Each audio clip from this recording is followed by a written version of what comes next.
Hello, and welcome. Tonight, we journey back to the blistering sand and muddy fields of the Crusades. This was a chaotic time in history. Religious fervor and poor decisions collided in spectacular fashion. Whether you were a knight, a peasant, or just a person with a donkey, the Crusades were ready to ruin your day. So, before you get too comfortable, please take a moment to like this video. You should also subscribe to Medieval Nocturnes if you enjoy our content. It helps us create more journeys into the past for you. Now let's dim the lights and begin our story. Imagine you have just heard a sermon. It was a loud, passionate, and vaguely threatening speech. A man in robes shouted about sin, salvation, and Jerusalem. He insisted that the holy city was everyone's business.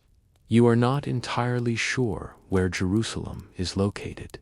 It is somewhere east of your small village and south of your pig farm. Still, you nod along with the crowd. The Pope himself has declared a great holy war. Anyone who joins will receive full forgiveness for all their sins. That sounds like a fantastic deal to you. You especially remember what happened last summer behind the stables. You did not think anyone saw that, but God apparently keeps very good records. Your life is also incredibly boring. You have plowed the same patch of dirt for 15 years. Your diet is mostly bread, onions, and whatever falls into the stew pot. Someone in the crowd mentions eternal glory. That certainly sounds better than milking the same goat in the rain tomorrow. So you sign up for the crusade. Or rather, you get roped into it at the tavern. A lively conversation turned into a holy oath. This happened after 3 mugs of very weak ale. You felt a misplaced sense of invincibility. You wake up the next morning with a pounding headache. You are holding a wooden cross and someone else's worn-out boots. It is too late to back out now. A promise to God is a serious matter. Despite the hangover, you feel a sense of pride. You are now officially a crusader, a soldier of the faith. A priest gives you his blessing. You have a simple cross sewn onto your tunic. You have a vague idea that this will all end well. You imagine being showered in gold and gratitude. You will return home a celebrated hero of the church. This vision fills your mind with naive confidence and excitement for the road ahead. You have also been given absolutely no military training. You have no map to guide your journey. And you certainly do not have any real armor. You were told to bring what you could, so now you are armed with a large kitchen knife and a heavy frying pan. Your neighbor Gerald brought a garden rake and a very aggressive attitude. You look at his determined face and feel slightly more secure. He seems ready for anything. You tell your family you are leaving in the name of God. They ask if God will provide food along the way. You laugh at their practical question. You shouldn't have laughed because you are now part of a disaster. You have joined one of the most disorganized mass movements in human history. You are marching thousands of miles with no supplies. You have more spiritual confidence than common sense. You haven't even left your village yet, but the chaos has already begun. Before you even step out of your village, someone hands you a chainmail shirt. It smells like it has seen better days. You were promised noble, shining, heroic armor. What you get is a hand-me-down iron sweater. It has rust stains, sweat stains, and a lingering scent of old battles. It is incredibly heavy. This is not just a bit bulky heavy. This is like wearing a portable blacksmith shop heavy. Just putting it on feels like being hugged by a very sullen anvil. You have also received a helmet. It is conical, dented, and clearly designed by someone who hated necks. There is no padding inside, just cold, hard metal. You feel the gentle sensation of your skull being slowly cooked in the sun. For your legs, you get simple wool wraps. There are no armored greaves for you. Those are for wealthy knights or very lucky men. You are neither of those things. You wrap your legs like a sad gift and hope for the best.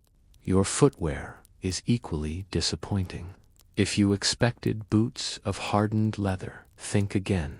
You are wearing worn-out turn shoes. They are soft leather slippers that barely protect you from mud. They offer no help on a battlefield. Within the first mile of walking, you have a blister. This blister is so large, it feels like it could start its own small town. You try to adjust the fit, but it only makes things worse. The surcoat is the brightly colored fabric worn over your armor. It is meant to signal which side you are on in a battle. Yours is supposed to be white. Or rather, it used to be white. Now it is a vague, beige color with many mysterious spots. It flaps like a wet flag every time you take a step. It features a red cross painted on hastily. The man who painted it also sharpens pig's teeth for a living. His artistic skills are questionable at best. There is no consistency in the army's appearance.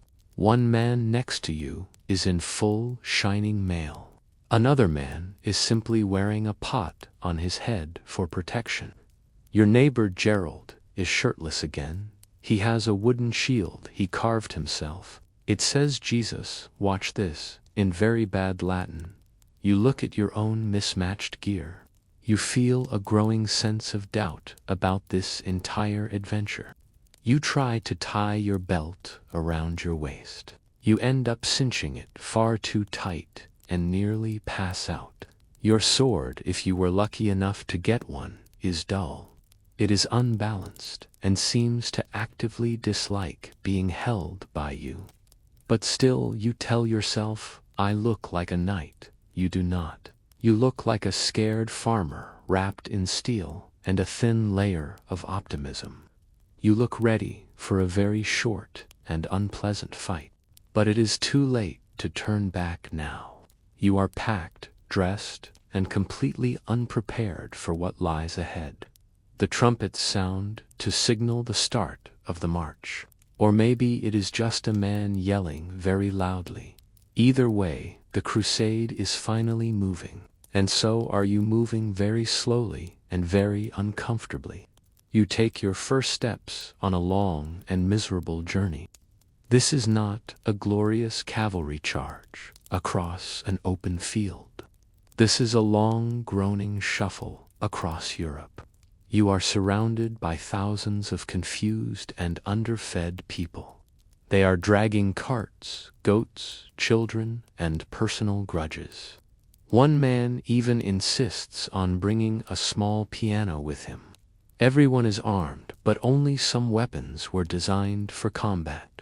One man marches with a pitchfork. Another has tied a hammer to a broomstick. He calls it God's toothpick. You have barely left the village, and your shoulders already ache. The chainmail digs into your neck with every step. Your boots are slowly turning your feet into a painful soup. Your small pack contains only 2 onions and an old biscuit. Yet it feels heavier with every passing moment. Someone sneezes loudly behind you. You seriously consider abandoning the whole crusade and running back home. Then there is the constant noise of the crowd. Everyone is talking, arguing, praying, or singing off-key. A nobleman on a large horse rides past your group. He yells something inspirational like "Forward, men, for glory." He then disappears for the rest of the day to a comfortable lunch. Meanwhile, you trip over a small rock. You sprain your dignity and get stepped on by a passing donkey.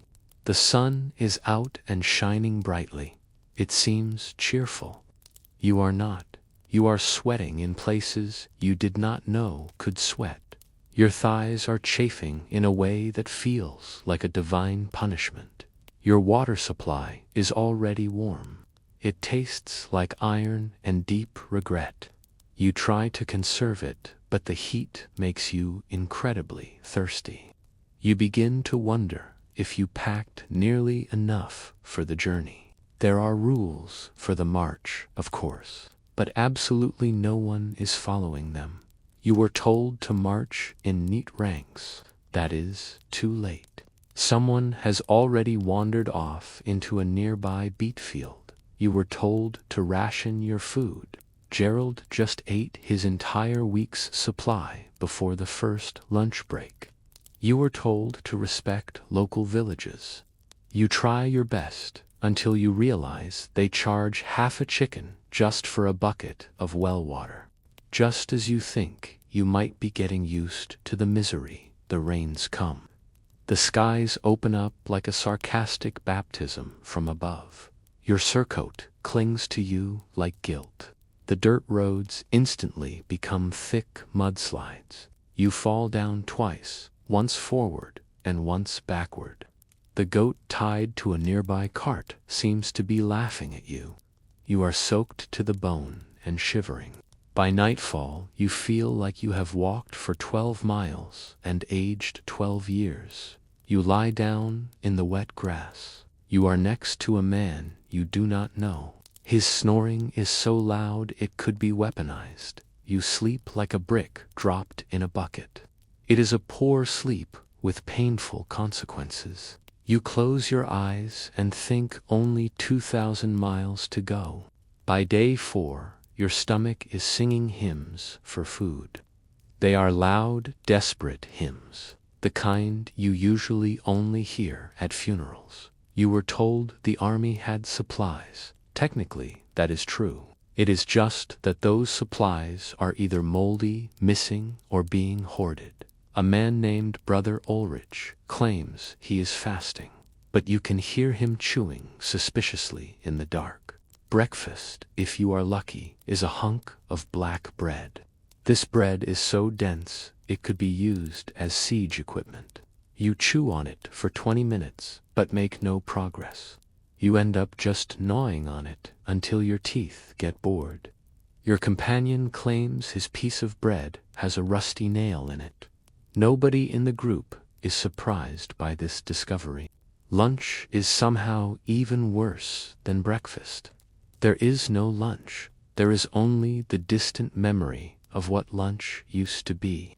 You eat a handful of dried peas for your midday meal. They taste like despair and medieval dust. A man next to you proudly produces a salted fish. He has been carrying it in his sock for a week. You politely decline his offer and consider fasting yourself. By late afternoon, everyone is hangry and seeing things. One man is convinced he sees a beautiful fig tree. It is actually just a scarecrow in a field.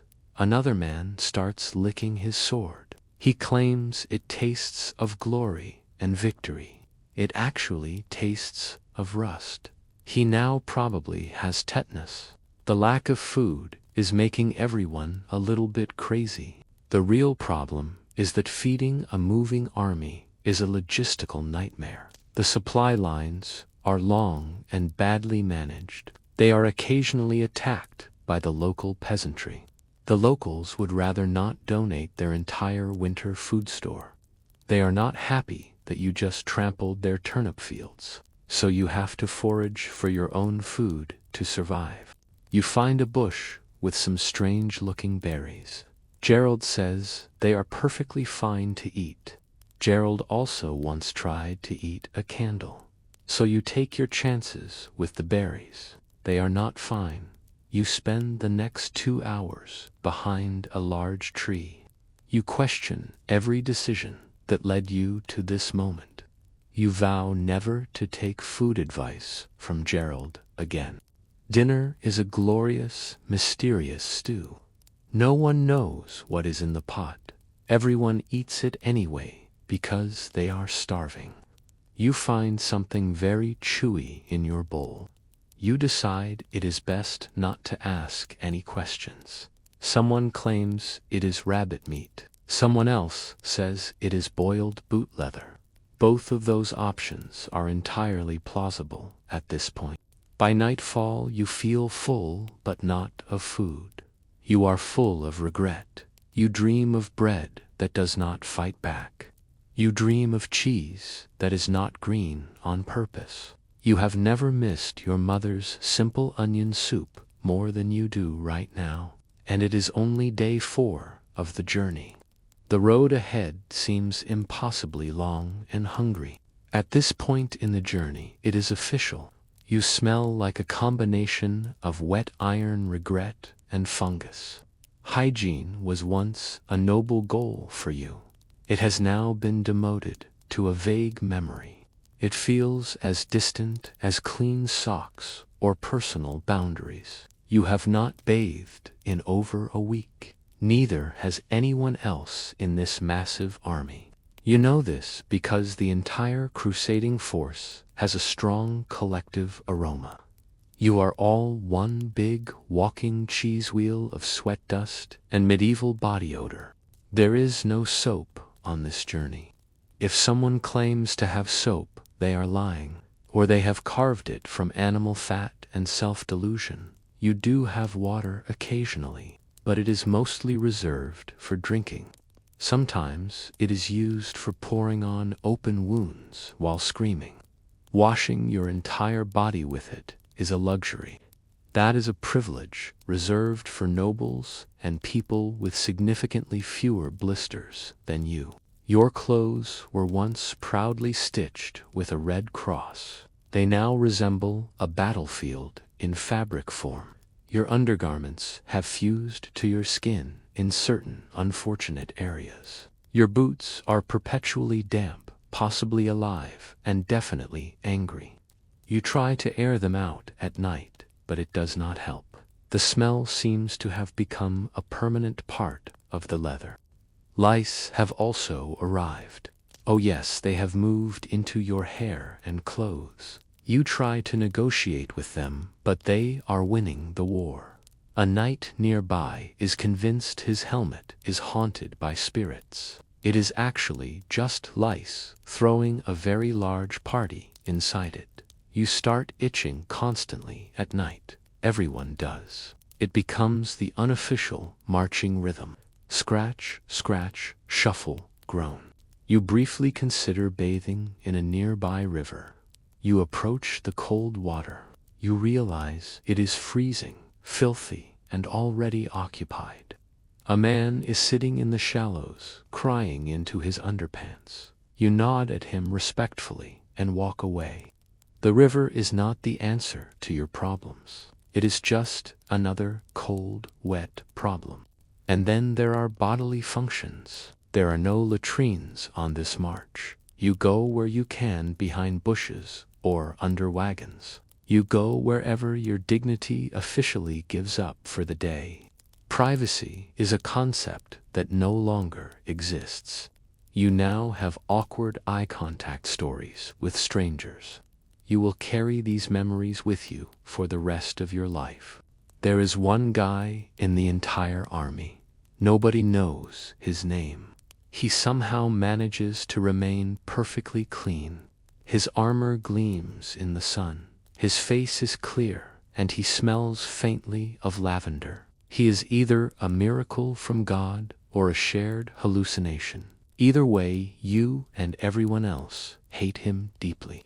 You dream of a breeze that does not smell like 30 men and one regrettable stew. You thought enemies with swords were your biggest problem. You were wrong. The real enemy is the man 3 rows back. He just coughed something biblical into the air. Welcome to the real crusade. You are now fighting to survive your fellow crusaders' immune systems. Medieval medicine is less of a science. It is more like an interpretive dance with herbs. If you fall ill, you can expect one of three treatments. Those are prayer, bleeding, or being told to simply walk it off. None of these actually work. It starts innocently enough, with a sniffle here and a cough there. Someone throws up behind a bush. Everyone else pretends not to notice. By the next day, 5 more people are coughing violently.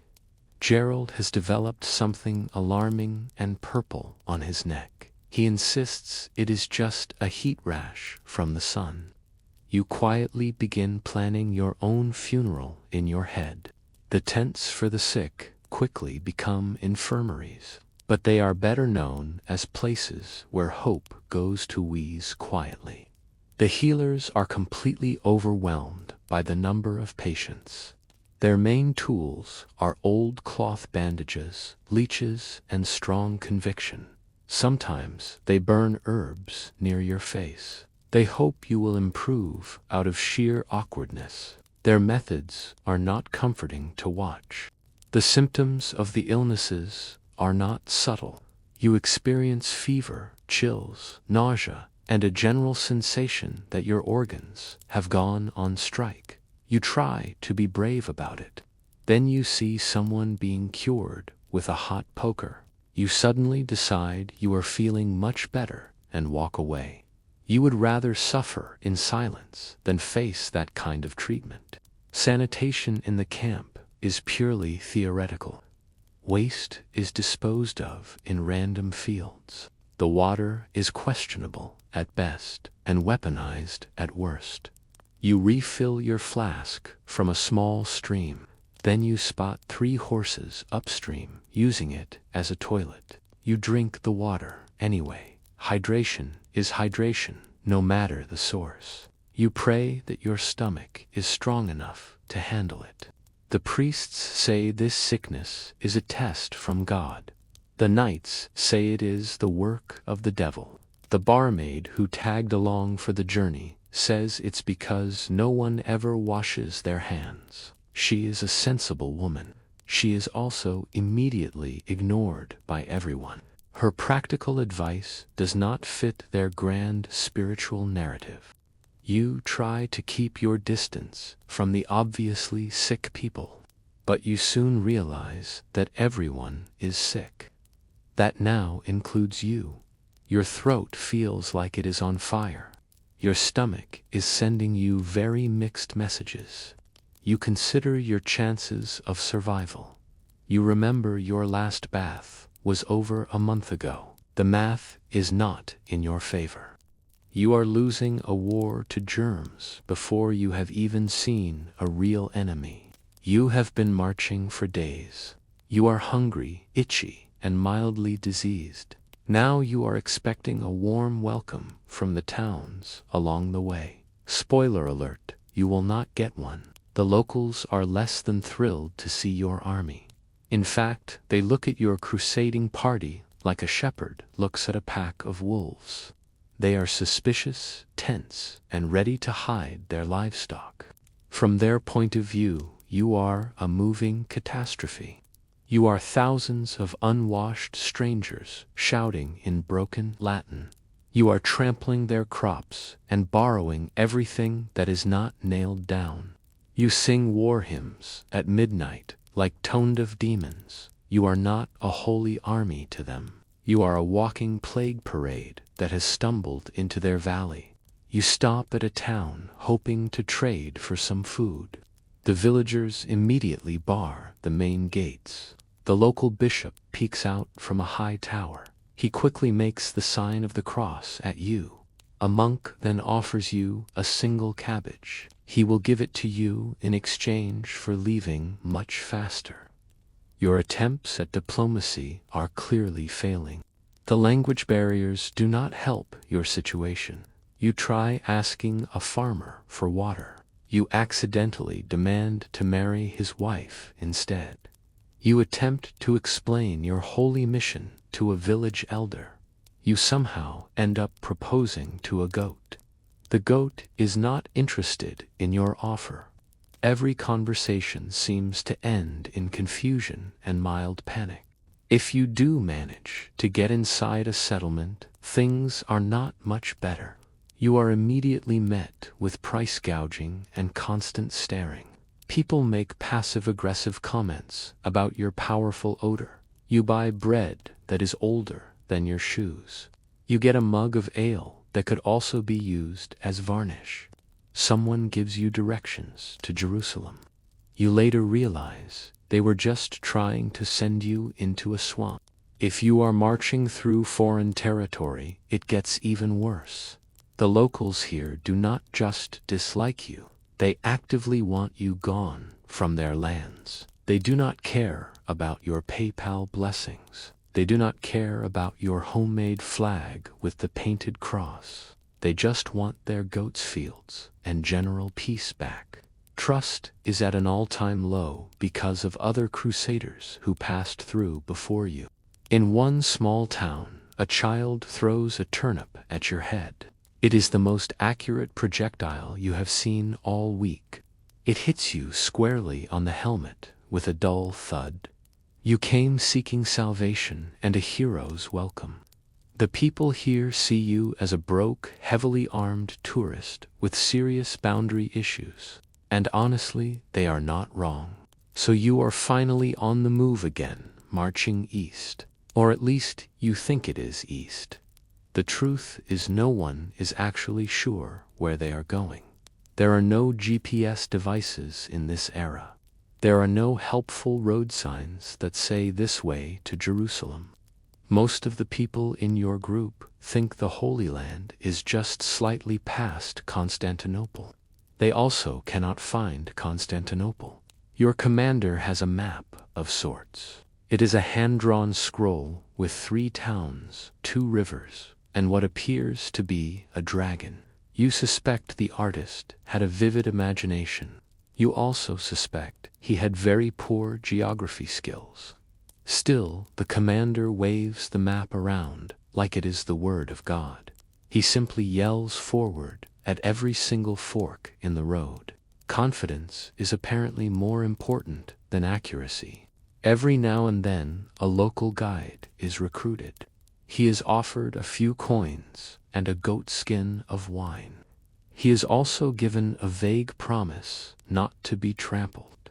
The guide nods sagely, then points east and vanishes before breakfast.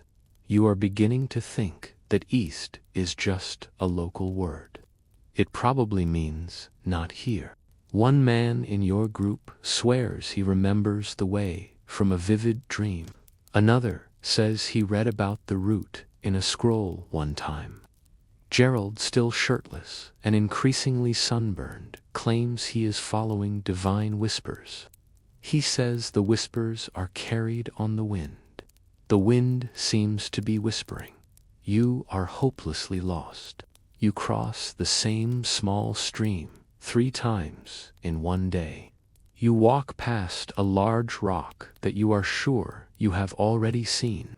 A monk in the group insists it is a different rock. He claims this one is much holier than the last one. You remain thoroughly unconvinced. The terrain changes constantly from forest to swamp to steep mountains. One road is so steep that half the army walks sideways like confused crabs. Spirits are low, and your feet are even lower. Then someone in the group says the worst thing imaginable. He whispers, "I think we took a wrong turn back there." A heavy silence falls over your small group. You are hundreds of miles from home, surrounded by people who think geography is a type of pastry, and no one wants to admit they are completely lost. So you just keep marching proudly and aimlessly. You walk faithfully in whatever direction feels right at the moment. Every direction leads somewhere, after all. Whether that somewhere is Jerusalem, a Byzantine outpost, or another unfortunate goat village, is anyone's guess. You march onward, fueled by divine purpose, stale bread, and collective denial. You thought it would be glorious. You imagined banners waving in the wind. You pictured swords clashing with poetic timing. Your enemies would fall in choreographed heaps, like in a troubadour's epic song. What you actually get is dirt in your mouth and noise in your soul. You also get a deeply unsettling realization. No one here knows what they are doing. The first thing you notice is the screaming. It is not just from the enemy. It is not just from your side. It is coming from everyone, including you. There is a battle strategy, of course, but it mostly involves yelling, charge, and hoping for the best. You hope the other army is more confused than you are. Spoiler alert, they are not. Your helmet blocks most of your vision. Your sword feels impossibly heavy in your hands. You try to raise your shield for protection. You then realize it is on the ground behind you. Gerald borrowed it to cook bacon this morning. He forgot to give it back to you. Now you are facing sharp swords with only a frying pan and regret. The battle is pure chaos. Archers fire their arrows before anyone is ready. The front line of your army surges forward. The back line panics and surges backward. Someone gets trampled by his own horse. Another man is fighting bravely with his frying pan. You see a man trip over a rock. He accidentally stabs himself in the foot. He then starts blaming the devil for his clumsiness. You run toward the chaos because everyone else is doing it. Social pressure is a very powerful force on the battlefield. Dust fills the air, making it hard to see or breathe. You swing your sword wildly in front of you. You hit a helmet with a loud clang.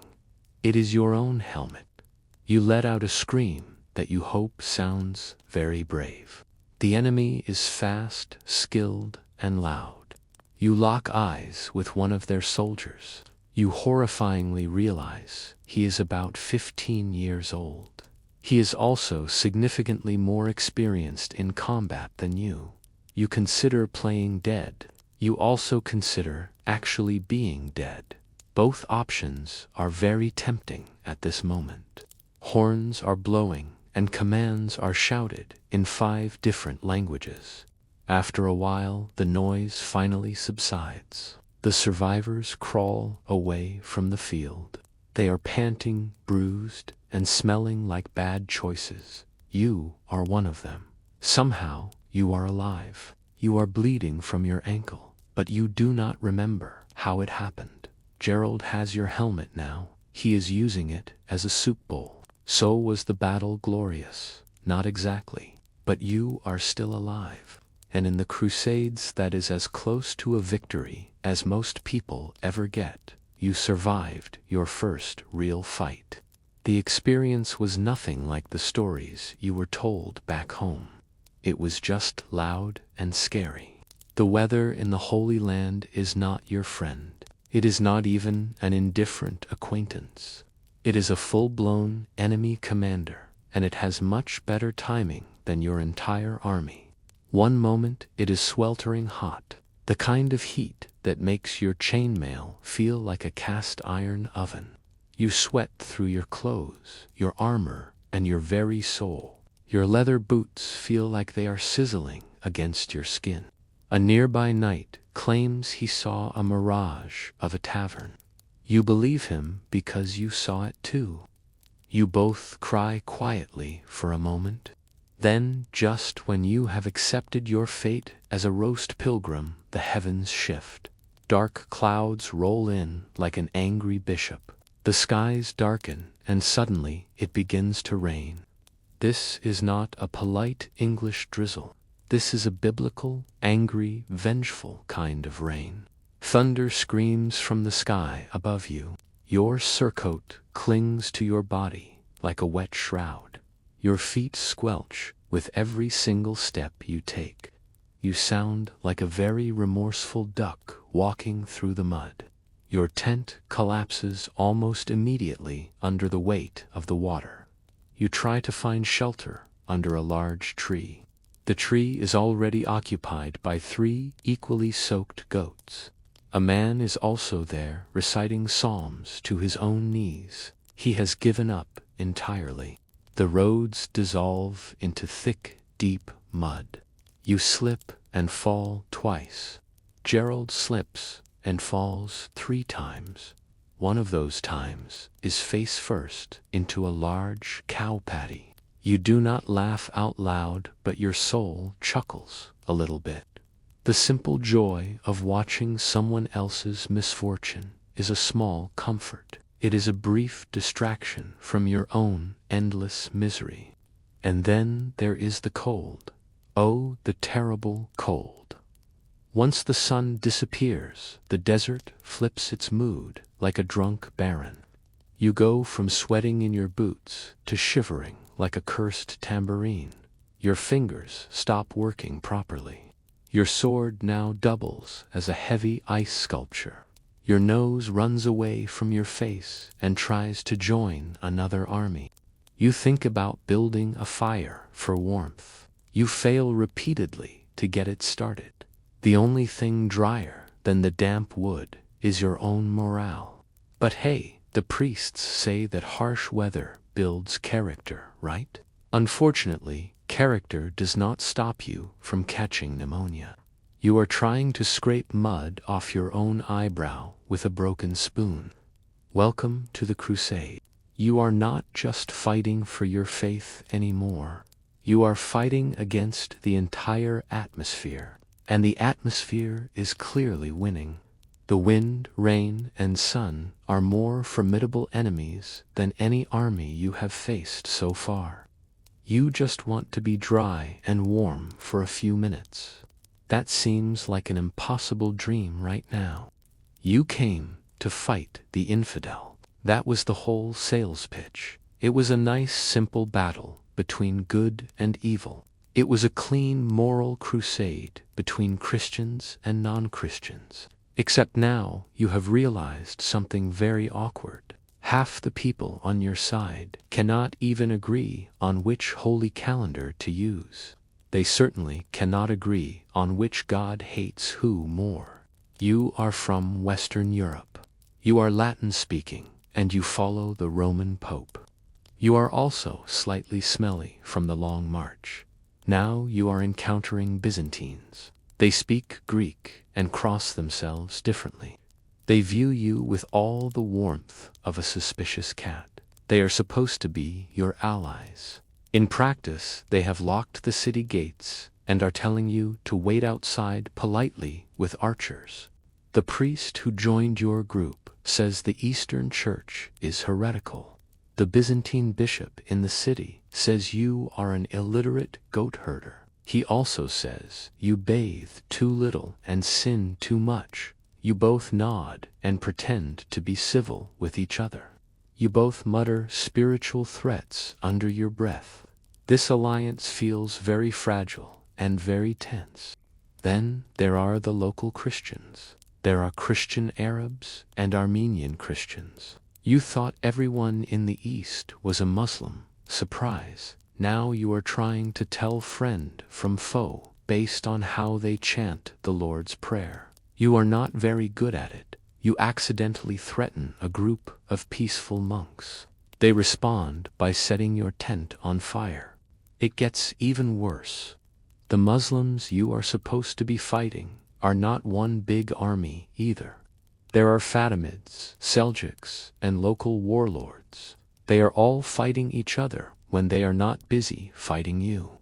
Every time you think you understand who the enemy is, someone changes flags. They switch sides in the middle of a campaign. A guy you were chasing last week is now sitting at your campfire, eating your last onion. Your commander tries to hold a meeting between different factions. It quickly devolves into a shouting match. They argue over whose saint is better and more powerful. Gerald suggests they settle it with a duel. No one disagrees with his idea. A fight seems more productive than this endless bickering. And do not forget the internal drama within your own ranks. Knights are arguing with bishops. Nobles are fighting over potential loot. Peasants are forming their own strange prayer groups. At one point, someone claims a vision of the Virgin Mary. He saw her in a chicken coop and starts a splinter sect. They foolishly charge the wrong hill and are never seen again. Your religious unity lasted for about 3 days. You thought joining the crusade meant fighting alongside noble warriors. You imagined disciplined knights and pious men. You believed you would be surrounded by people devoted to a sacred cause. You were completely wrong. You are, in fact, marching with the strangest collection of people ever assembled. It is a group that makes a tavern brawl look organized and respectable. To your left is a toothless baker from France. He brought a heavy rolling pin instead of a proper weapon. To your right is a man named Tybalt. He claims to be a monk, but he swears constantly. He drinks anything he can find in a jug. He has definitely stabbed someone over a loaf of bread before. And then there is Gerald, still shirtless. He has painted a cross on his chest in soot. He now says he is God's muscle. Your commanding officer is a 19-year-old noble. He has too much hair and zero battlefield strategy. He believes that military tactics just means pointing dramatically and yelling. During one skirmish, he charged in the wrong direction. He ended up lost in a large cabbage field. He still insists it was all part of a secret master plan to confuse the enemy. Then there are the fanatics in the army. These are the people who truly believe they are invincible. They think God likes them more than everyone else. They wade into battle shirtless, shoeless, and sometimes swordless. They are armed only with blind faith and a large stick. Their survival rate is not very inspiring to the rest of the group. A merchant has also tagged along with the army. He is selling relics of a very dubious origin. He offers you the thumb of St. Peter one day. He offers you the official Crusader toothpick the next. Both of these holy relics appear to be simple twigs. He seems to be making a good profit from the more gullible soldiers. There is also a band of children marching with you. Yes, actual children. No one is quite sure where they came from. No one knows who invited them on this journey. But they have been marching for weeks. And somehow, they have better morale than the rest of you. Their cheerful singing is starting to get on your nerves. At night, your fellow Crusaders sing loud songs and argue about scripture. They get into brawls over who stole whose crust of bread. One man has declared himself the bishop of the tents. He now gives daily sermons from the top of a barrel. His theology is questionable, and his balance is even worse. You don't know who is crazier. Is it your enemies, or the guy beside you who made a spear out of a soup ladle? At long last, you have reached your destination. Or at least, you have reached a city that looks important. It has walls. They are tall ones and thick ones. Behind them are people who clearly do not want you there. So naturally, the order is given to lay siege. It sounds very glorious in theory. In practice, it is just medieval camping with weapons. There is also way more disease. Your army sets up camp just outside the city. You hope you are out of arrow range. You settle in for what could be days, weeks, or the rest of your natural life. The plan is to wait for the city to run out of food. You just forgot to bring any food for yourselves. You also forgot sanitation, siege engines, or anything else useful. Someone tries to build a large catapult. It collapses into a heap of wood instantly. A battering ram is made from a large tree and 4 ropes. It lasts for 10 minutes. Then it is set on fire by the defenders on the wall. They are clearly much better at this siege thing than you are. So you dig trenches and build useless towers. You also complain a lot to your comrades. You realize the people inside the city are doing just fine. They wave at you from their high walls. They are munching on olives and looking very comfortable. They occasionally throw insults and possibly human waste over the side. Then it rains. Everything in your camp becomes mud. Your socks dissolve. Your tent leaks constantly. Your stew tonight tastes like rope and betrayal. Gerald manages to catch a large rat. He proudly names it dinner. Morale in the camp is at an all-time low. This is mostly because someone tried to play the lute last night. It sounded like a goat drowning in a barrel of wine. And then there is the smell. Thousands of unwashed soldiers, rotting food, and the occasional dead horse create a powerful odor. It is the sort of scent that could peel paint off a holy relic. The local priest says the terrible odor is a test of faith. You think it is more of a biohazard. You finally try to storm the city walls one afternoon. Ladders are thrown up against the stone. Arrows immediately come raining down on you. You climb 2 rungs of a ladder, then scream and fall off. You land on someone who was just about to surrender. The assault fails completely. Everyone pretends they were just probing the defenses. Weeks pass by slowly. Your supplies continue to dwindle. Arguments in the camp increase every day. At one point, someone suggests eating the army's mascot goat. A fistfight breaks out over the suggestion. The goat wins the fight. Sieges, you realize, are not about heroic action. They are about boredom, bad smells, and desperation. You desperately try to remember why you ever came here in the first place. One morning the sun rises, a little more dramatically than usual. You hear a new sound echoing through the camp. The city gates are open. Whether through starvation, sabotage, or divine scheduling, the walls have finally been breached. You expect to hear trumpets. You expect glory, or maybe a chorus of angels. Instead, you get absolute and total chaos. The charge into the city is not a noble procession. It is more like a stampede of sweaty, half-mad lunatics. They are armed with weapons and a vendetta against architecture. You rush forward with your sword. Your heart is pounding in your chest. You immediately trip on a piece of rubble. Someone steps on your back as they run past. You thank them out of pure instinct. Inside the city walls, it is all smoke and screaming. No one can tell who is who in the confusion. Everyone is looting, shouting, or dying dramatically in a corner. A knight gallops past you, carrying a large chandelier. Gerald has found a barrel of wine. He is now declaring himself the lord of the alleyway.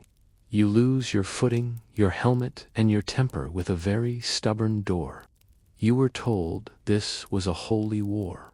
What it actually looks like is a holy yard sale, and it is being hosted by chaos itself.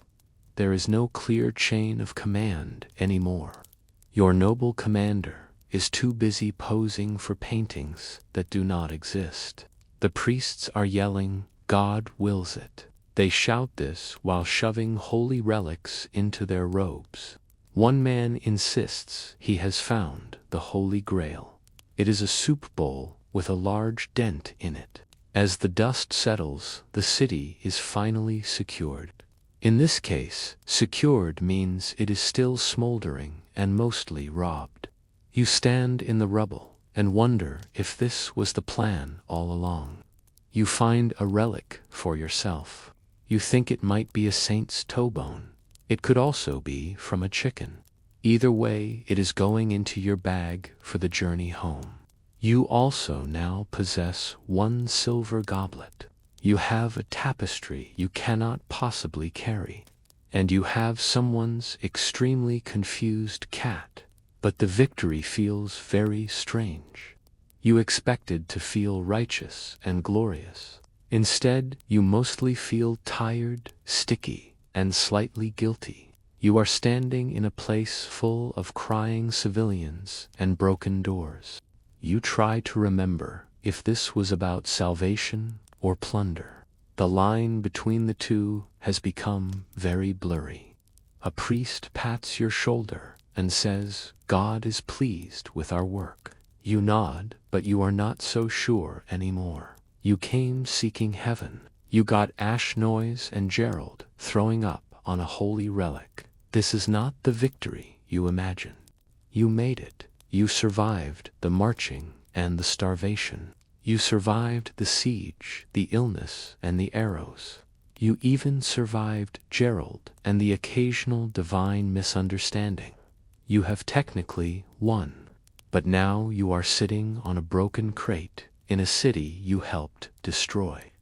You are trying to remember what your life was like before this, before you joined a holy war run by amateurs with swords and untreated fevers. You have changed, and not in a good way.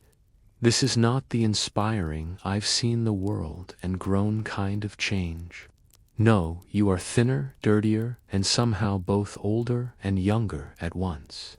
You have aged 15 years in your soul. But you still get yelled at, like a child, by a nobleman. His only qualification is owning a fancier hat than you. You have also developed a twitch whenever someone says the word pilgrimage. Your armor does not fit right anymore. Your body has shaped itself around every bruise. It has molded to every night spent curled up in a leaky tent. Your sword is covered in nicks and scratches. Your simple faith is now very complicated. You used to believe in clear lines. You saw good and evil, saved and damned. Now you mostly believe in strong shoes. You also believe in not eating anything that is still moving. Back home, they will probably call you a hero. They will ask you what the crusade was like. You will smile and say it was incredible, because the truth is too messy for a tavern tale. Deeply chaotic, morally confusing, and constantly damp does not sound very heroic. You might even polish the relics you stole. You will mount them on your wall. You will pretend you knew what you were doing the whole time. You will nod solemnly during the priest's sermons on Sunday. You will avoid looking goats directly in the eye. But deep down, you will always carry the truth of your journey. You did not crusade so much as survive a traveling disaster. It was a disaster with a holy cross on top. Gerald will probably try to write poetry about it. Someone else will start a small cult based on their experiences. You will quietly donate to the nearest monastery. You will never speak of the time you mistook a bishop's hat for a stew pot. Was it all worth it in the end? History books might say yes. The church will certainly say yes. But that little twitch in your left eye will always say, probably not. The Holy Land is behind you now. But so is most of your sanity. And so concludes our look at why you would not last a day in the Crusades. If you have enjoyed this journey into the grim realities of the past, please consider subscribing to Medieval Nocturnes. It lets us know you appreciate these stories. And now our story continues as we look at other forgotten histories. We explore the warriors who came long before and long after this chaotic age. Long before samurai trained with katanas, long before gladiators fought in Roman arenas, there were two young Egyptian men circling each other in the desert sand. Their arms were raised and their knees were bent. One man faked a move to the left. the other lunged forward to counter. There were no swords and no armor. There was just skill, strength, and the roar of a crowd watching under the burning sun. Welcome to ancient Egyptian wrestling. This is the oldest documented martial art in human history. More than 4,000 years ago, the people of the Nile were perfecting hand-to-hand combat. In a Middle Kingdom tomb at Beni Hassan, archaeologists made an incredible discovery. They found wall paintings showing over 400 different wrestling holds. There were locks, throws, and takedowns all etched in limestone. This was a complete manual for an ancient fighting style. This was not crude brawling between untrained men. It was a sophisticated system of physical control. It was also a system of psychological dominance. Wrestling in ancient Egypt was not just a simple sport.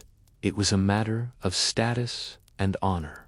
Boys were trained from a very young age.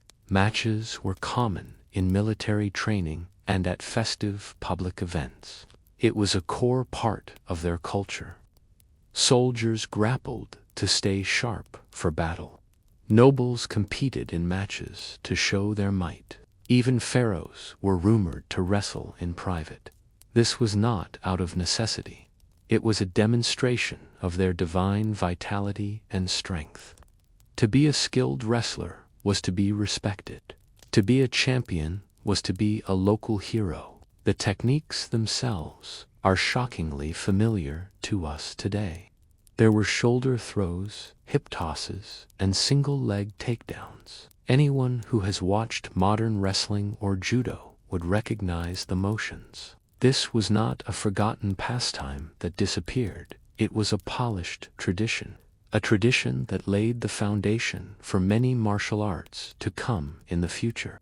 Unlike later combat systems that blended weapons and philosophy, Egyptian wrestling was pure. It was just the human body honed to dominate another. It had a spiritual side too. Ancient texts and temple carvings suggest a connection to the gods. Wrestling was tied to Horus, who fought the evil god Set in a cosmic struggle. Every wrestling match was a small version of that myth. These matches were not just physical contests, they were important rituals. They were brutal, yet elegant expressions of cosmic balance. In a way, they represented order versus chaos and discipline versus wildness. Through these contests, Egypt became the unlikely birthplace of organized martial tradition. Long before monks meditated, Egyptians simply fought in silence and in sand. If Egyptian wrestlers fought for honor, then Roman gladiators fought for pure survival. Their arena was not a sandy courtyard. It was a stone coliseum that echoed with the cries of tens of thousands of people. And behind every victorious gladiator stood something even more brutal. That was the Ludus Rome's gladiator training school. It was a place where martial arts met military engineering.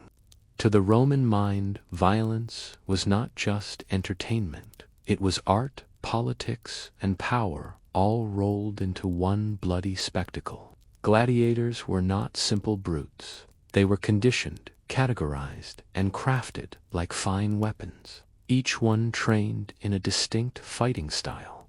They learned specific techniques based on their gear and their role in the combat. Their lives depended on this specialization. The Retiarius fought with a net and a long trident. He relied on speed and entanglement to defeat his foe. The Secutor carried a short sword and a heavy shield. He was bred to chase down and crush his opponent. Every single move in the arena was calculated. Every weakness of every fighting style was known. The training was designed to exploit those weaknesses with brutal efficiency. At the core of this system were the Lanistei. They were ruthless combat instructors who ran the Ludus-like modern fight camps. Only they were much harsher. Gladiators were often slaves or prisoners of war. They endured punishing daily routines. They performed strength drills and fought in sparring matches. They used mock wooden weapons to perfect their deadly craft. And make no mistake, this was a form of martial arts. The gladius, from which the term gladiator comes, was a short, thrusting sword. It had been perfected through centuries of Roman military evolution. Gladiators were taught precise angles of attack.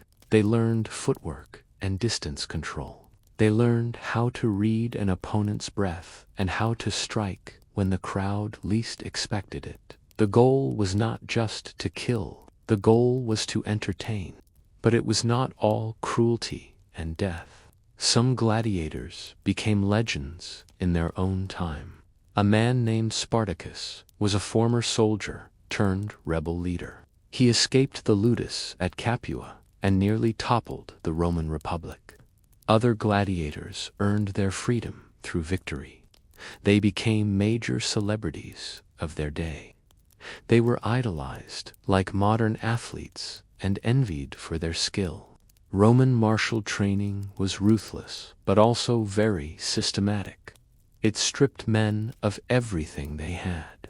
It then rebuilt them as fighters whose survival depended on their discipline. Their lives were a testament to technique and endurance. It was not a sport, it was a grand and terrible spectacle. Every arena was a battlefield where history was written in sweat, sand, and blood. Long before Kung Fu dazzled the world, long before Judo became an Olympic sport, a hidden martial tradition thrived in the lush southern lands of India. Its name was Kalarippayattu, and it was not just a martial art. It was a sacred practice, a warrior's yoga, and a form of living theater. This art form was passed down through millennia, from master to student. Kalarippayattu is often called the mother of all martial arts. It traces its roots back over 3,000 years. Legends link it to the mythical sage, Parasurama. He was a warrior saint, said to have carved the state of Kerala from the sea. But myth aside, it is one of the oldest surviving combat systems. It is also arguably one of the most elegant and fluid. Where Roman training emphasized brute force, Kalarippayattu prioritized grace. It focused on flow and spiritual alignment. Training began at the Kalari. This was a sunken dirt pit that served as both a dojo and a temple. Here barefoot students learned to move like animals. They learned the stance of the horse, the leap of the lion, and the strike of the snake. Every motion was connected to breath, energy, and rhythm. Before they ever touched a weapon, students spent years mastering body control. They perfected powerful kicks and palm strikes. Then came the weapons, and with them, a terrifying beauty. The urami is a flexible whipsword. It coils around the body like a serpent. It is perhaps the most feared and exotic weapon in Kalarippayattu. It is also the most poetic. One wrong move, and the wielder could maim themselves. To master the urami required absolute focus. It demanded trust in the breath and years of disciplined training. But what made Kalarippayattu unique was not just its arsenal. It was its deep philosophy. Fighters were also trained in Ayurveda. This is the traditional system of medicine used to heal what they hurt. They studied pressure points that could control life energy. The goal was never destruction, but always balance. Even in battle, the art emphasized restraint. It focused on timing and inner calm. These are the traits of a warrior sage, rather than a simple killer. By the time colonial powers arrived in India, Kalarippayattu had become a symbol. It was a symbol of native resistance against foreign rule. The art was eventually banned by the British for fear of a popular uprising. It was forced to go underground for many decades, but it never truly died. Like the flexible Urami sword, it coiled in silence. It waited for the right moment to return.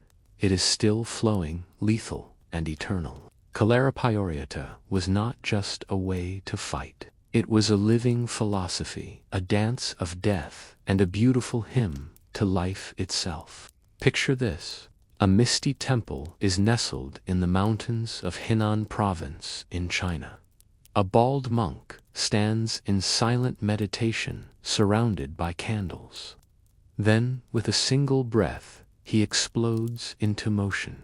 His fists whip through the air. His body twists in fluid, powerful strikes. This is Shaolin Kung Fu. It is a place where martial arts became a spiritual path, and fighting became a form of prayer. The roots of Shaolin martial arts stretch back to the 5th century. An Indian monk named Bodhidharma arrived at the Shaolin temple. Legend says he found the monks there to be physically weak. They were unable to endure long hours of meditation. So he taught them a series of exercises. They were part self-defense and part energy work. These exercises evolved into the foundation of Shaolin Kung Fu. But this was not just about building strong muscles. At the Shaolin temple, every movement had a purpose. Every action had a philosophy behind it. The body and the mind were considered to be one. A punch was not just a strike. It was an expression of inner clarity. A block was not just resistance. It was a redirection of energy. Zen Buddhism encouraged non-attachment, even in combat. To fight with anger was to lose the battle. The training was famously brutal. Monks practiced their stances until their legs trembled. They struck hard trees to condition their limbs. They balanced on high poles to improve their focus and control. They also learned to mimic the movements of animals. They copied the tiger, the crane, the snake, the leopard, and the dragon. Each style had its own unique rhythm, strategy, and symbolism. The tiger crushed its opponents with power. The crane evaded attacks with grace. The snake flowed around defenses with precision. The dragon transformed its movements unpredictably. Weapons training was equally rigorous. Monks mastered staffs, swords, spears, and chains. One of the most iconic weapons was the gun staff. It was known as the grandfather of all weapons. Monks learned to turn even simple farming tools into instruments of defense. This was because Shaolin Kung Fu was not created for conquest. It was created for protection. It was for the protection of the temple, the people, and the spirit. Over time, the Shaolin monks became legendary warriors. They fought off bandits and resisted invading armies. Their martial prowess was so feared that emperors alternately patronized and persecuted them. The temple was burned and rebuilt several times over the centuries. Despite political crackdowns, the Shaolin spirit never died. It transcended borders and influenced the world. It shaped Japanese karate and Korean taekwondo. Its echo still rings in global pop culture, from Bruce Lee to Hollywood films. Shaolin Kung Fu was more than a martial art. It was enlightenment in motion. It was a sacred choreography of balance, discipline, and indomitable will. In feudal Japan, martial arts were more than just combat. They were a code of life. This code was etched into the soul of the warrior class known as the samurai. At the heart of their world stood Bushido, the way of the warrior. It was not a martial art in itself. It was a philosophical backbone that guided every strike, every step, and every death. Samurai were not merely soldiers. They were living symbols of discipline, loyalty, and precision. Their martial training began when they were very young.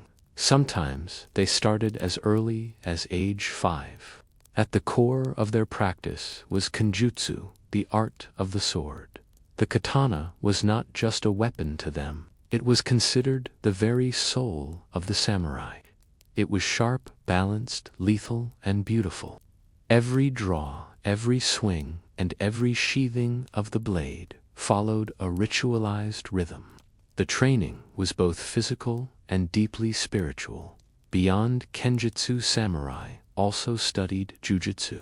These were grappling techniques used when they were disarmed. They also mastered kujitsu, the art of archery. A samurai was expected to master multiple disciplines. This was not just for combat, but for personal growth. They meditated to cultivate a state of total awareness. In a duel, even a moment's hesitation meant certain death. Calmness under extreme pressure was a matter of survival. Yet, perhaps, the most fascinating aspect of samurai tradition was its psychological depth. Bushido demanded complete honor, even in defeat. A warrior was taught to embrace death as a natural part of life. They were taught never to fear it. They were only to meet it with grace and dignity. If a samurai was dishonored, he might commit seppuku. This was a ritual suicide used to reclaim his family's honor. This seems harsh to us today, but in their world, integrity was more important than breath itself. A life without honor was not worth living. Samurai martial arts evolved over many centuries. They were often shaped by necessity and the needs of the time. During long periods of peace, martial prowess took a more philosophical turn. Schools of swordsmanship emphasized mental clarity and posture. They valued presence over brute strength. The greatest masters, like Miyamoto Musashi, wrote books blending combat with Zen thought. In time, the age of the samurai faded away, but their martial traditions lived on. They morphed into modern arts like kendo and aikido. The samurai spirit survives today, not just in dojos. It lives in literature, film, and the quiet discipline of those who still walk the warrior's path. For the samurai, martial arts were not about victory. They were about becoming worthy of the sword you carried. When people think of martial arts, they often jump straight to Asia or Rome. But across the vast and diverse African continent, ancient warrior traditions flourished. They were fierce, complex, and largely overlooked by mainstream history. From stick fighting in Ethiopia to the spear dances of southern Africa. These were combat arts born not from textbooks. They came from lived experience, survival, and deep cultural roots. In Ethiopia, the Morsi and Suri tribes practiced donga or stick fighting. It was a brutal but highly ritualized form of dueling. Warriors wielded long, polished sticks in high-stakes bouts. These fights could end in bloodied faces or shattered bones, but these were not mindless brawls. Donga duels were a rite of passage. They were a test of manhood strength and even courtship. Winning meant status, respect, and the attention of potential wives. Further south, in the Zulu lands, martial prowess was a national ethos. Under the famous leader Shaka Zulu, traditional stick fighting evolved. It became the basis for full-fledged battlefield tactics. Shaka revolutionized African warfare. He replaced long throwing spears with short stabbing spears. He trained his warriors in disciplined close combat formations. His army became one of the most feared in the region. His warriors, called the impi, practiced disciplined charges. They used feints and encirclement maneuvers. Their footwork, shield work, and group coordination rivaled anything seen in Roman legions. They moved as one single deadly unit. Their training was relentless, and their loyalty to Shaka was absolute. They were a true warrior society, built from the ground up. But these African martial traditions were not just about fighting. They were deeply embedded in the local culture. In Angola, a martial art called Ngolo was a fluid acrobatic practice. It was rooted in dance and ritual. It featured spinning kicks and evasive movements. It looked like a graceful and beautiful battle. And this art did not stay in Angola. Enslaved Africans carried Ngolo across the Atlantic Ocean. In Brazil, it evolved into the famous art of capoeira. It became one of the world's most unique and recognized martial arts. Throughout Africa, warriors also used rhythm music and performance in their training. War dances served two purposes. They were used to intimidate enemies and to psych up the body for battle. Combat was not just a physical act. It was a connection to heritage, identity, and the divine. Though many of these traditions were suppressed during colonial rule, they never disappeared. Today, across African villages and modern gyms, these arts are making a comeback. They are not just fighting systems. They are cultural treasures. They remind us that the warrior's path is not defined by fame, but by resilience and community. When you think of Vikings, you might picture horned helmets. Those are historically inaccurate. You might picture wild beards and blood-soaked raids. But behind the Hollywood chaos was a cold, calculated system. It was a martial tradition rooted in survival discipline and brutal efficiency. The Norse were not just raiders. They were trained warriors with a deep respect for combat. Their mythology made dying with a sword in hand the highest possible honor. Viking martial arts did not take place in polished dojos. There were no elegant temples for training. It happened in smoky longhouses, forest clearings, and on frozen battlefields. Young Norse boys were raised with one single purpose. They were to become strong enough to defend their clan. They needed to conquer new lands and earn a name worthy of the great sagas. Combat training started early with wooden weapons and progressed to steel. The sword, the axe, and the spear were the primary tools of Viking warfare. While their swords were useful for close combat, it was the bearded axe that became their trademark. It was versatile, heavy, and terrifying in battle. Vikings learned how to hook shields with the axe. They could disarm opponents and land killing blows with ruthless precision. There was no style for style's sake.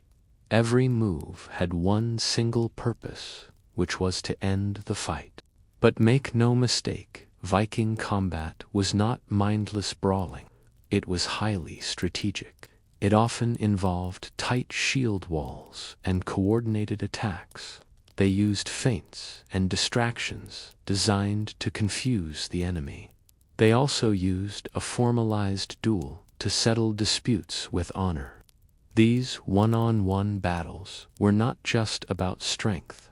They tested composure, nerve, and pure technique. Beyond the physical, their martial discipline was deeply intertwined with mythology.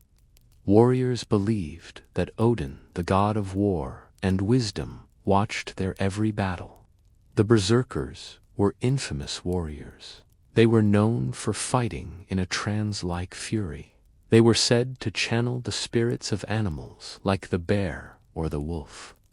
Whether this was real or myth, it reveals the spiritual edge of Viking warfare. And then there was Valhalla. This was the promised afterlife in Norse mythology. It was a great hall reserved for those who died bravely in battle. This belief did not just glorify war. It completely shaped how Norse warriors fought. They were fearless, relentless, and intensely focused. To retreat from a battle was to forfeit your place in paradise. To stand your ground and fight meant eternal glory. Though Viking martial systems lacked formal documentation, their methods echo today. They are studied by modern reenactment groups and historical combat schools. The Vikings were not simple barbarians. They were craftsmen of chaos. They forged their victories with steel sweat and an unshakable belief in their gods. Their legacy is one of fierce and calculated strength. In the heart of ancient Persia, warriors did not just train to fight. They trained to become righteous men. Beneath the domed roofs of the Zerkani, the house of strength, martial arts met spirituality. They also blended with national identity. This created one of the oldest warrior traditions in the world. It is called Varseshi Palavani. This Persian martial art has roots stretching back over 2,000 years. It began in the Achaemenid and Sassanid empires. At its core is Palavani. This is a system that combines strength training, wrestling, and combat drills. It also includes religious and ethical instruction. The word Palavan does not just mean champion. It means a noble warrior, one who defends the weak and upholds justice. Training took place in the Zerkane, a sacred kind of gym. Here, rituals mattered just as much as repetitions. Practitioners performed choreographed movements. They moved to the rhythmic beat of a drum. The morsht, a spiritual singer and coach, would chant poetry and prayers. The exercises involved spinning heavy clubs, lifting shields, and swinging large iron bows. Think of it as ancient CrossFit infused with poetry and prayer. But the true heart of the system was Persian wrestling. Unlike modern Olympic wrestling, this was both a sport and a rite of passage. The matches were intense and highly technical. They placed a strong emphasis on throws, leverage, and spiritual humility. Winning a match was not enough. A true Pahlavan had to be generous in victory. He had to be respectful in his defeat. Philosophically, Pahlavani borrowed heavily from Sufism and Zoroastrianism. Fighters were taught to purify not just the body, but also the soul. In their view, strength without humility was a form of weakness. A victory without compassion was a deep disgrace. In this sense, the Zerkanye was more than a gym. It was a moral forge where character was built. During periods of foreign occupation, the Zerkani became a covert center of resistance. Under Arab and Mongol rule, Persian identity and pride were preserved there. They were kept alive in sweat and song. Martial practice became a powerful symbol of cultural defiance. It was a quiet way of keeping their heritage alive. Today, Varseshi Palavani still survives. It is officially recognized by UNESCO as a piece of intangible cultural heritage. Modern practitioners may wear track pants instead of traditional loincloths, but the spirit of the art remains the same. In ancient Persia, the strongest warrior was not the one who struck the hardest. He was the one who trained hardest, lived nobly, and lifted others up with his strength. From the dusty tombs of Egypt to the mountain temples of Shaolin, from the icy fjords of Scandinavia to the sun-baked gyms of Iran, ancient martial arts were never just about war. They were blueprints for how to live. They were a guide on how to die and how to carry oneself with purpose. And even though empires have crumbled and swords have rusted, their echoes still resonate. They are found in our modern world, often in ways we barely notice. Walk into a mixed martial arts gym today. You will see the DNA of these traditions in every corner. Wrestlers shoot for takedowns like their Egyptian ancestors. Striking coaches teach spinning kicks that are reminiscent of Kalaripayattu. Fighters train with the same intensity that once forged gladiators and samurai.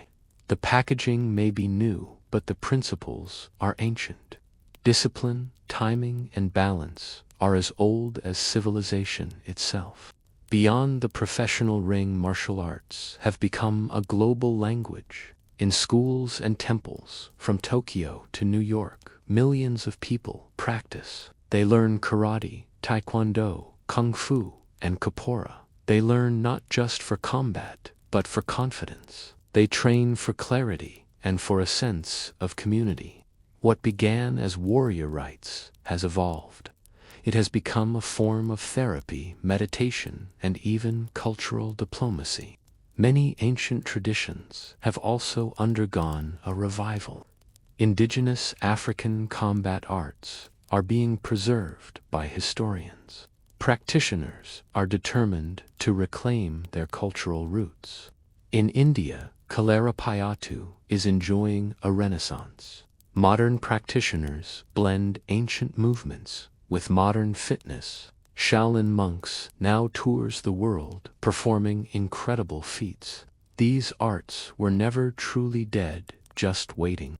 But perhaps the most profound legacy is their philosophy. The idea that strength must be matched by humility is powerful. The belief that victory is meaningless without virtue survives. The knowledge that the true enemy is often within is timeless. In a world obsessed with speed and spectacle, these age-old systems remind us. They tell us to slow down, breathe, and train with intent. Technology may have changed how we fight in the modern age. We have drones, guns, and machines, but it has not changed why we train. The desire to master the body and still the mind remains universal. The path of the warrior is still walked by many. It is a path of discipline and self-discovery. So whether you are sparring in a gym or shadowboxing in your living room, know this: you are part of a tradition older than kings. It is deeper than empires and stronger than steel. The art of the warrior lives on in countless forms. It lives on because the warrior spirit never truly dies. In ancient Egypt, beauty was not considered vanity. It was seen as a virtue. The Egyptians believed that a person's outward appearance reflected their inner harmony. To be beautiful was to align yourself with Mat, the divine order of the cosmos. Cleanliness, scent, and adornment were not optional luxuries. They were spiritual obligations for both men and women. Each morning, Egyptians engaged in detailed rituals of grooming. The desert sun was relentless. The Nile's humidity was unforgiving, so they used special creams made from animal fats, beeswax, and oils. These were not just to moisturize their skin. They protected against the harsh weather and disease. These balms were often scented with myrrh, frankincense, or lotus. These fragrances were thought to be pleasing to the gods. Perfume was not just for the living. It was also carefully applied to the dead. This was done to sweeten their long journey into the afterlife. The scent was a sign of purity and holiness. It was an essential part of the mummification process. It showed that beauty and divinity were connected even after death. This practice was a sacred and important ritual. But no Egyptian beauty regimen was complete without kohl. This iconic black eyeliner was made from galena. This is a lead-based mineral ground into a fine powder. It was then mixed with oils or animal fats. It was not just for allure. Kohl protected the eyes from the harsh sun glare. It was also believed to ward off evil spirits and eye infections. Its application created the famous almond-shaped, mesmerizing gaze. Cosmetics carried significant spiritual weight. Different colors held symbolic meaning. Green eyeshadow was made from a mineral called malachite. It symbolized rebirth and was associated with the god Horus. Red ochre was a clay pigment. It was used on lips and cheeks to channel vitality joy, and the goddess Hathor. She was the patron of beauty and love. Even wigs were a major statement. They were not just fashionable, but also hygienic. They allowed the head to stay shaved and cool beneath them. Wigs were made from human hair. They were often decorated with beads and threads of gold wire. The most elaborate wigs were a clear sign of high status. They were worn by both men and women of the elite classes. Beauty was also a sign of your social status. The wealthier the person, the more elaborate their makeup box. Elite women had cosmetic jars made of alabaster or faience. Commoners made do with simple pottery. At banquets, scented cones of wax were worn on top of wigs. These cones would slowly melt and release a beautiful fragrance throughout the evening. To the Egyptians, beauty was truly eternal. In ancient Greece, beauty was a philosophy. The Greeks believed that physical appearance reflected a person's moral character. To be beautiful was to be noble and good. Sculptors carved statues of gods with idealized proportions. This was not to flatter the gods. It was to show mortals what physical and moral perfection looked like. This same obsession with harmony and balance shaped their cosmetics and grooming. For Greek women, the ideal was fair skin. A pale complexion was a sign of purity, status, and freedom. It meant you were wealthy enough to stay indoors. You did not have to perform outdoor labor under the sun. To achieve this look, women applied white lead. This was a very dangerous choice by modern standards. They also used a natural white clay to lighten their skin. It was not about vanity. It was about showing the world you belonged to the elite class. Cheeks and lips were tinted with natural pigments. These were often made from red ochre crushed berries or the roots of the madder plant. The rouge gave the impression of vitality and youth. Lip stains were subtle. They hinted at sensuality without breaking social decorum. Greek beauty always avoided extremes. A little color on the face was seen as elegant. Too much color was considered scandalous and improper. Eyes were defined with soot or charcoal. This was not as dramatic as the Egyptian kohl. This subtle lining enhanced the natural shape of the eyes. It created a soft and shadowed look. Eyebrows were ideally joined together. The famous unibrow was considered a mark of intelligence and purity in their culture. Women even darkened the space between their brows with powders to achieve this look. Hair care was also a critical part of the beauty routine. Women lightened their hair with vinegar and sunlight. They also used saffron to bring out golden hues. Blonde hair was associated with the gods and heroes of mythology. Styles ranged from intricate braids to tightly wound buns. These hairstyles were often decorated with simple ribbons, pins, or golden wreaths. Men in ancient Greece, meanwhile, preferred well-groomed beards and curls. Their look was a balance between ruggedness and refinement. Greek beauty was not about decadence. It was about restraint, balance, and projecting inner virtue. Cosmetic use was very discreet and purposeful.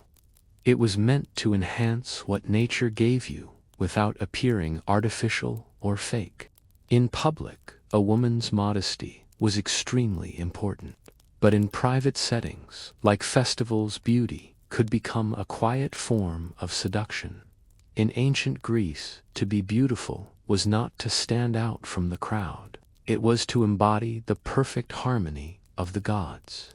It was a reflection of a balanced and virtuous soul. In ancient Rome, beauty was both a weapon and a performance. Unlike the restrained elegance of the Greeks, the Romans embraced cosmetics with boldness. From emperors' wives to courtesans and slaves, appearance was power. and everyone in the Roman world knew it. A flawless complexion was the Roman gold standard. Pale skin, once again, signified high status. It meant you did not have to work outside in the sun. To achieve this look, Roman women used a variety of whitening agents. They used white lead chalk and even crocodile dung mixed with vinegar. Some also added powdered horn or oyster shells for an extra glow. Face masks made from honey, barley, or milk were popular among the wealthy. Beauty recipes were circulated among the elite like prized secrets. A perfect face was a canvas for art. Rouge and lip color were in very high demand. Red ochre cinnabar and mulberry juice were used to stain cheeks and lips. These were often applied in layers for a more vibrant look. Unlike in Greece, Roman women were not afraid of color, though the line between tasteful and vulgar was a constant topic of gossip. A well-painted face could signal wealth, desirability, or infamy. Eye makeup was often very dramatic. Roman women darkened their lashes and lids with soot or antimony.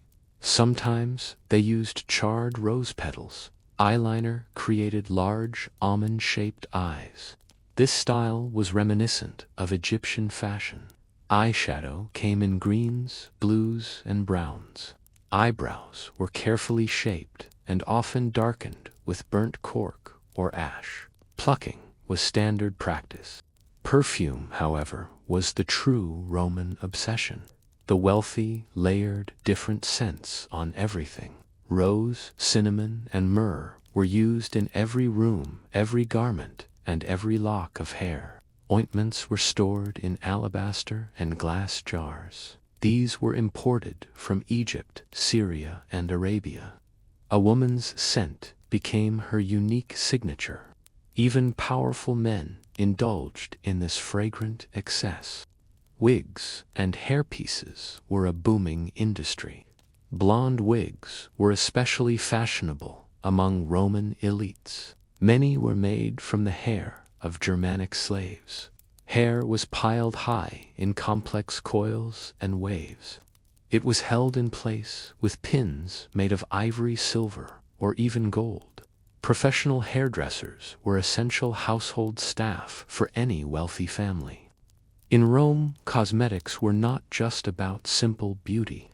They were about status, ambition, and social theater. Every pigment, every scent, and every single braid told the world exactly who you were, or it told them who you wanted to be. It was a language of appearance understood by all. In the bustling streets of Rome, your face was your message to the world. In the bustling cities of ancient Mesopotamia, like Babylon and Nineveh, beauty was inseparable from magic. It was also linked to medicine and the divine. Here, where the world's earliest civilizations blossomed, cosmetics were not just tools. They were not just for seduction or status. They were amulets against misfortune. They were expressions of piety and even ingredients in rituals of transformation. Mesopotamian women and men placed enormous importance on grooming. Scented oils and balms were central to their daily life. These were not just moisturizers in a very dry climate. They were believed to carry divine energy. Applying fragrant oils was considered both hygienic and holy. It was a way of aligning the body with the gods. Oils were extracted from sesame almonds and olives. They were often infused with myrrh, cedarwood, or frankincense. The eyes were the focal point of Mesopotamian beauty. Much like in ancient Egypt, dark kohl was applied to the lids and lashes. This was not only for aesthetic effect, it was also a shield against evil spirits and disease. Charcoal, lead, and crushed minerals were common ingredients. They were mixed into pastes and stored in small stone jars. The exaggerated eye shapes you see in Mesopotamian statues were not just artistic quirks. They reflected real cosmetic practices. Face creams and skin treatments were recorded on ancient clay tablets. Recipes included crushed date stones, beeswax, and milk to soften the skin. Clay masks were used to treat blemishes on the face. Scrubs made from salt or ash exfoliated the skin. These were early examples of beauty advice that blurred the line between science and sorcery. Hair was styled with great care and complexity. Mesopotamian women oiled their hair to keep it shiny and manageable. They braided it into elaborate patterns. They also twisted it into buns. These styles were often adorned with ribbons, beads, or bronze pins. Wigs were less common than in Egypt, but hairpieces and false braids were used to add volume or display wealth. Perhaps the most intriguing part was the link between beauty and magic. Mesopotamian incantations often reference beautification. A magic spell might call for the application of a certain oil, or it might require a pigment to attract love or favor. Cosmetic rituals were sometimes overseen by temple priests. This was especially true for those serving Ishtar, goddess of love, beauty, and war. In ancient Mesopotamia, beauty was a form of enchantment. Each cosmetic act was a small, personal ritual. Each gaze in a polished bronze mirror was a silent conversation with the divine. It was a way to make the mortal body a worthy vessel for a spiritual soul. Your appearance was a testament to your connection with the gods. In the ancient cities of the Indus Valley, beauty left its traces differently. We have no deciphered script to explain their routines. Instead, their cosmetic culture speaks through quiet objects. It is revealed in terracotta artifacts, delicate tools, and the shimmer of powdered pigments. Their approach to beauty seems to have been quiet, refined, and deeply personal.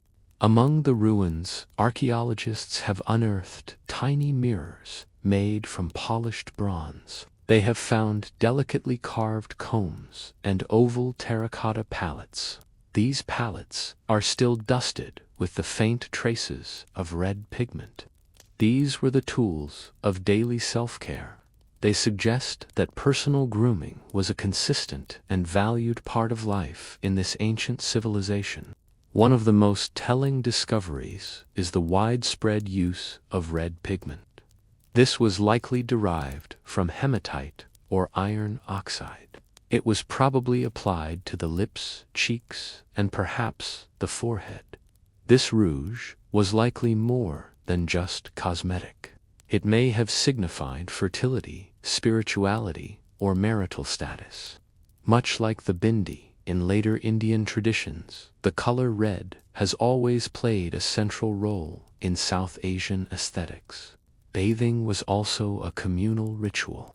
The Great Bath of Mohenjo-daro points to a culture that valued cleanliness. It was not just for hygiene, but for spiritual purity.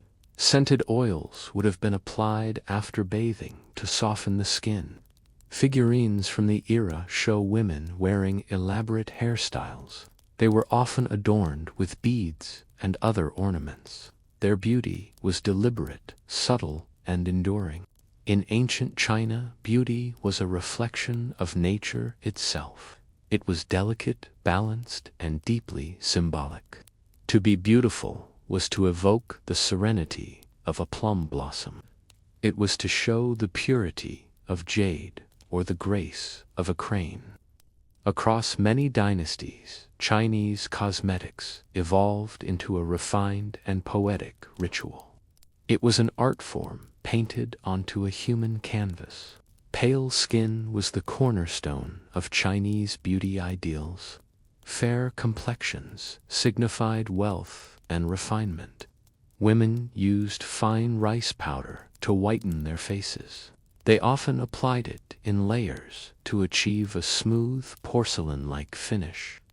Blush was applied with great care.